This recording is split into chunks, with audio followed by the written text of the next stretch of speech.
Donald Trump will try to reach a ceasefire in Ukraine as soon as possible. According to the Reuters, we have new nominations and a new White House, new administration will start beginning its work next year. What is your prediction about Trump's willingness and Trump's ability to reach a ceasefire in Ukraine, taking into account Putin's position? Because Kremlin denies the possibility of a ceasefire right now. What is your take on that? Yes, Donald Trump has said for many months now that he can bring the Ukraine war to an end in 24 hours.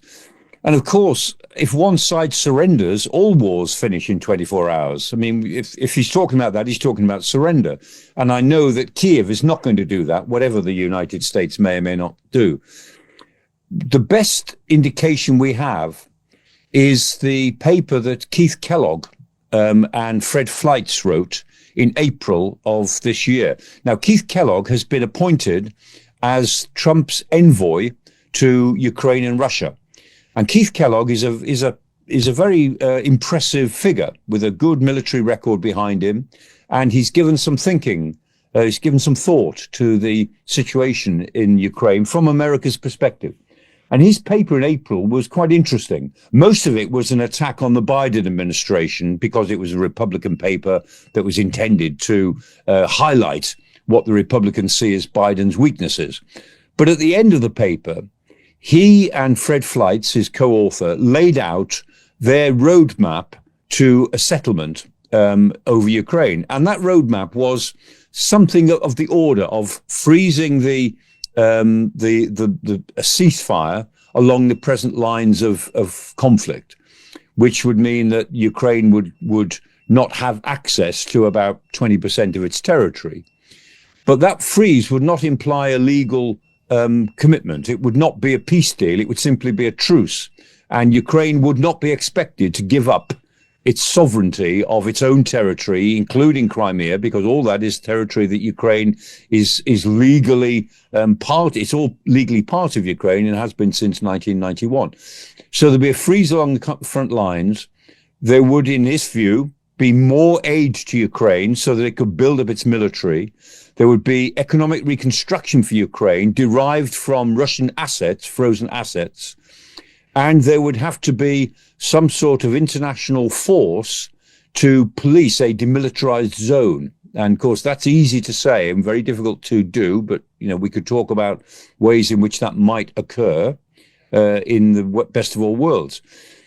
The thing that is interesting that lies behind the Kellogg paper is this understanding that Putin is almost certainly inclined to overplay his hand. Putin will pretend that he's got no interest in this sort of deal, but he may have to be brought to the table from an American perspective by increased pressure. So it's not impossible that despite everything that President Trump has said, that when he comes into office on the 20th of January, he will very quickly take up a stance of increasing aid to Ukraine, of increasing sanctions on Russia, in order to get Putin to a negotiating table around some sort of deal of the sort that Kellogg has laid out. Now, I don't know if that would be acceptable to Ukraine. I've no idea. But insofar as we can tell what direction the Trump administration is going, this seems to be the direction of a plan of the sort that Kellogg laid out last April, with pressure on both Kiev and Moscow to come to the table. And Moscow may have to be pressured more than Kiev to negotiate along these sort of lines. And if Kellogg is advising, then I think he would advise an incoming President Trump to be prepared to increase pressure on Russia and supply more aid, military aid to Ukraine in order to even up the stakes a little bit. Can you imagine a scenario in which Vladimir Putin agrees to deployment of NATO troops to a demilitarized zone in Ukraine? Can you imagine such scenario? No, I don't think it would be a sensible thing to do, to have NATO in some sense occupying a demilitarized zone. I don't think any Russian leader would agree to that willingly.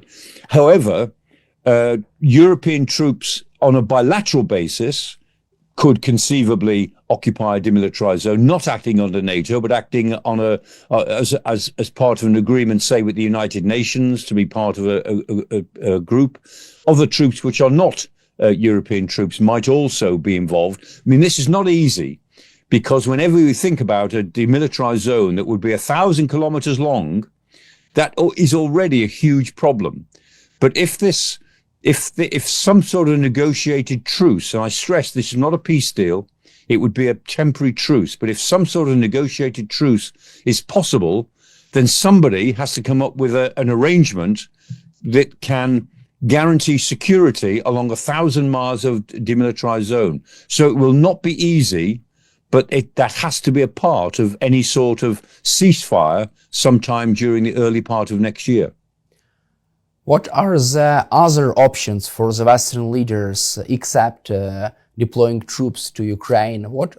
How do you see another options for security guarantees for Ukraine without, for example, deploying European troops? Well, I think the other options would be an air policed zone. So it's possible to try to police a demilitarized zone with air power, using drones and remote sensors. I mean, technologically, that is feasible. But then if the zone were impeded, if there is some breach in that zone, if one side or the other moved into the zone illegally, then there has to be some sort of enforcement mechanism. So again, you're still back at the idea that somebody, not NATO, but some competent military force has to be available to actually police a zone, even if there was some sort of surveillance that is remote. So you're still back at the old problem that this is a very difficult negotiation to try to make real.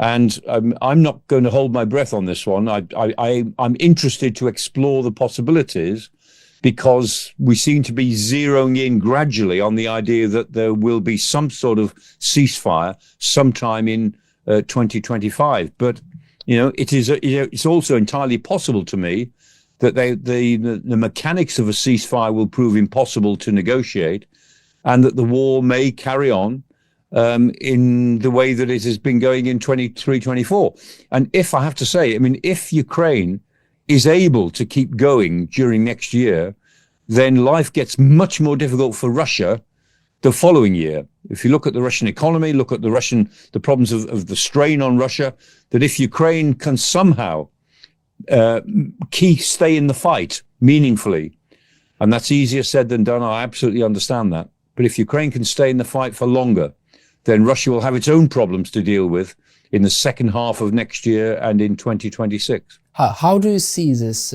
Russian problems in the future, and could they really change the course of this war? Do you expect Russian economy to crumble, as well as the defense, industrial sectors, and their army morale, and also their losses in military personnel and in military equipment? Yeah, the Russian economy is facing the realities of a longer war now. And so we know that the consumer economy is suffering. The inflation officially the inflation rate is 9%, but nobody believes that. We all know that in food inflation is above 20% in Russia. And so the real inflation rate is somewhere around 20%. Interest rates, formal interest rates are around 20%. Growth for the next year is between half of 1% in GDP to maybe 1.5% of GDP. Initially, with the stimulus provided by war production, Russia's economy grew by about 3% in 23-24. And that was a surprise to the International Monetary Fund. It was higher than they expected, but it's going down very steeply now. In addition, if the oil price drops, and you can never predict the oil price, but there is good reason to believe that it is uniquely high at the moment and may start to drift down further. So the oil price, last time I looked, was about $70 a barrel. If it slips below 60, which is entirely possible, then the Russian economy will be in some trouble. In addition, Russia is using up its own strategic reserves. Half of them, over $300 billion, are frozen in the West, and they certainly aren't going to be unfrozen. The other half of its strategic reserves, it's running down quite quickly. And Russia is completely dependent to keep this war going at the present tempo on aid, military aid from Iran and North Korea and dual-use components from China. So it's very dependent upon these other powers that are prepared to prop it up during the war. And both Iran and North Korea may find themselves in very difficult situations towards the end of next year for different reasons.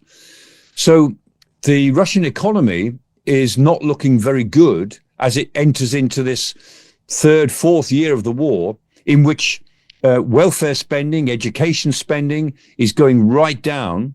And a lot of people in Russia are now really suffering. And if you look at the opinion polls in Russia, as far as we can ascertain them, from those people who I think are in a good position to feel the mood, and the sense is that there is a strong pro-war minority, there is a strong anti-war minority, and the majority in the center do not quite know what they think. They just want the war to stop. And that's not surprising.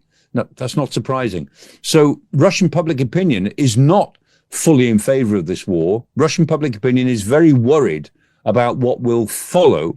And sanctions, if the war goes on, Russians can evade sanctions. They did quite successfully in evading sanctions, but the sanctions still have an effect. And the Russian economy is still suffering from sanctions and will suffer from more sanctions, particularly if Putin seems to turn away from a negotiated truce, which is being offered to him. Then sanctions almost certainly will increase. So in general, I think the Russian economy may be in big trouble by early 2025. Would that stop Putin? No, it won't. But it will affect the elite around him. It will affect the public mood, and it will make it even more difficult to keep on recruiting troops into his armed forces. Already, we know that they are losing about 1,500 troops a day to death and serious injury, and they're recruiting far less than 1,000 troops a day, even with very high rates of pay to attract them. So Russia's manpower problems are similar to Ukraine's manpower problems. Obviously, Russia has more manpower to call on, but they are also struggling to maintain a war that requires 400,000 Russians inside Ukraine at any one time. Do you expect Putin's inner circle and Russian elites to put pressure on Vladimir Putin to come to the negotiations table and end this war, or to at least reach a ceasefire? And do you expect such a pressure to rise as Russia continues its war against Ukraine? I don't know if that pressure from the elites and the oligarchs around Putin will apply immediately in 2025. But if there is no sort of negotiated truce and Putin overplays his hand, if he's determined to keep on grinding away to make these marginal gains inside Ukraine, then I do believe that during the course of next year, pressure will build up on him because of the price that Russia is paying to fight this war at all. And I think that that price will go on increasing during the year. It'll become much more evident how much Russia is losing to fight this war, how much it's costing to fight the war. So I think that as the year goes on, if Russia does not agree some sort of ceasefire, I think Putin will come under greater pressure from the people around him. Let's also cover the situation in Syria. It seems like Vladimir Putin is losing all on multiplied fronts, also in Syria, because according to Reuters, Syrian rebels have encircled the city of Hama, and they are on their way to even Damascus. From your perspective, how can this military disaster of Assad army influence Russian positions on the Middle East and in Syria? Because we have already seen reports about the withdrawal of Russian Navy fleet from Syrian bases and the withdrawal of Russian commanders, Russian air assets from the air bases in Syria. Yeah, the Russians, we know, had already moved a lot of aircraft from Latakia, which is the air base. They'd also taken 1,000 troops away to go to Ukraine. And now we're pretty sure that they've moved most of their ships from Tartus, which is the naval base. So the Russians have taken away a lot of the forces to keep them safe.